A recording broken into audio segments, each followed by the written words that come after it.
E estamos de volta e aqui comigo está o pesquisador do Instituto Santos Dumont, Gabriel Vasiljevic. Acertei? Acertou. Olha só, passei aqui o intervalo treinando e deu tudo certo. Gabriel, você conquistou, né, o 3º lugar do Prêmio Jovem Cientista, uma iniciativa do Conselho Nacional de Desenvolvimento Científico e Tecnológico, o CNPq, com um trabalho que teve aí como foco o desenvolvimento de interfaces do cérebro-computador.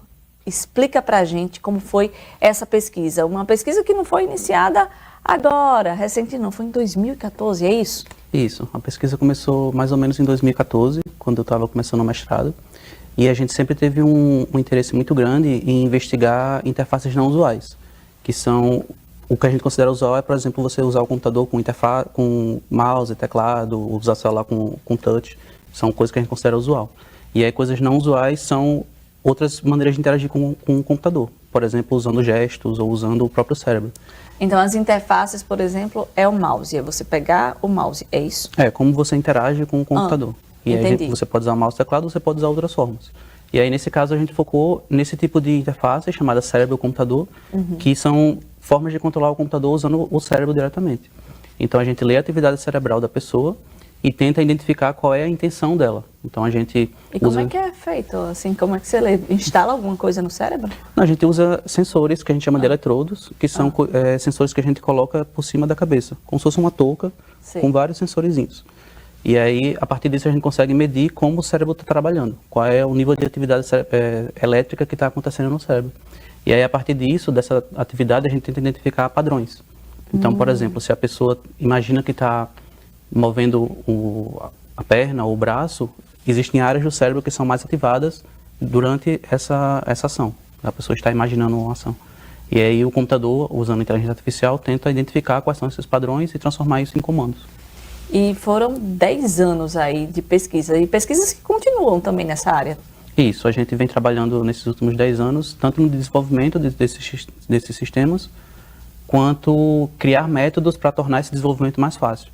E aí, esse trabalho que a gente submeteu para vencer o prêmio foi justamente todo esse conjunto de pesquisa que a gente vem fazendo ao longo dos 10 anos. Tanto o desenvolvimento desses sistemas, quanto toda a metodologia que a gente criou para tornar esse desenvolvimento mais fácil.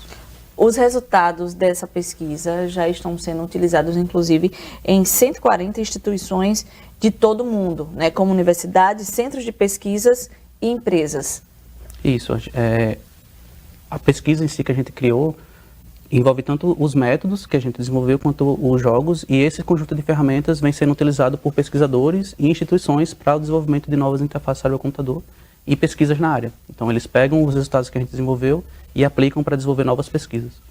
Entendi. E são pesquisas na área que tem a ver o cérebro também? Isso. Tanto pesquisas que envolvem o desenvolvimento de novas interfaces, então criar novos sistemas, por exemplo, para você controlar uma cadeira de rodas, para você controlar um braço robótico, apertar um botão no computador, permitir que pessoas com deficiência física severa consigam se comunicar, consigam retomar a qualidade de vida que elas tinham antes. Então, e tudo isso vem se desenvolvendo a partir desses resultados dessa pesquisa. Era isso que eu ia te perguntar. Quem pode se beneficiar diretamente com a pesquisa na prática?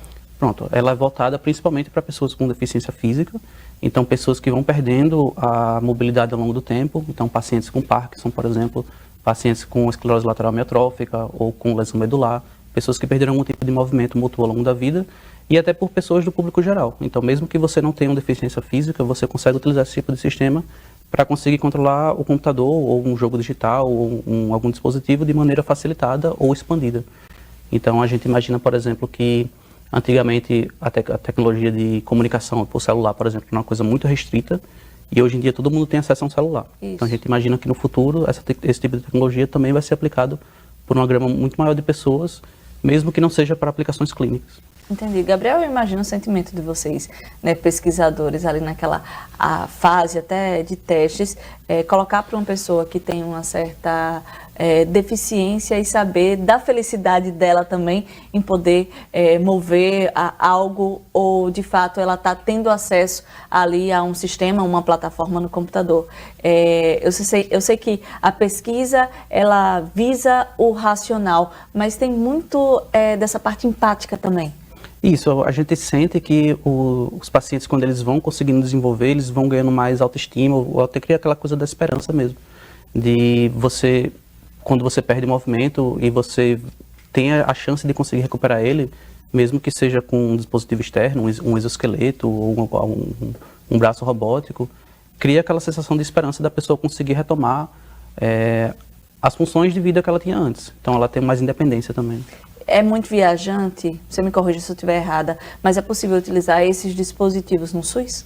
É possível. Hoje em dia ele precisa de equipamentos muito caros para conseguir utilizar. Então equipamentos que geralmente são restritos a centros clínicos e a centros de pesquisa, mas nosso objetivo é justamente tentar criar algoritmos melhores, métodos melhores para conseguir decifrar isso usando dispositivos de baixo custo. Então o objetivo principal da pesquisa é tornar isso mais acessível. Então, o tema do prêmio desse ano foi conectividade e inclusão digital. E aí um dos pontos fortes dessa pesquisa foi justamente tornar isso mais acessível ao maior número de pessoas possível. Ok, então, Gabriel Vassilievich, pesquisador do ISD, ele que ganhou o 3º lugar do prêmio Jovem Cientista, muito obrigada pela sua participação. É Potiguar? Potiguar. Orgulho Potiguar. Obrigada pela sua participação, parabéns pela pesquisa.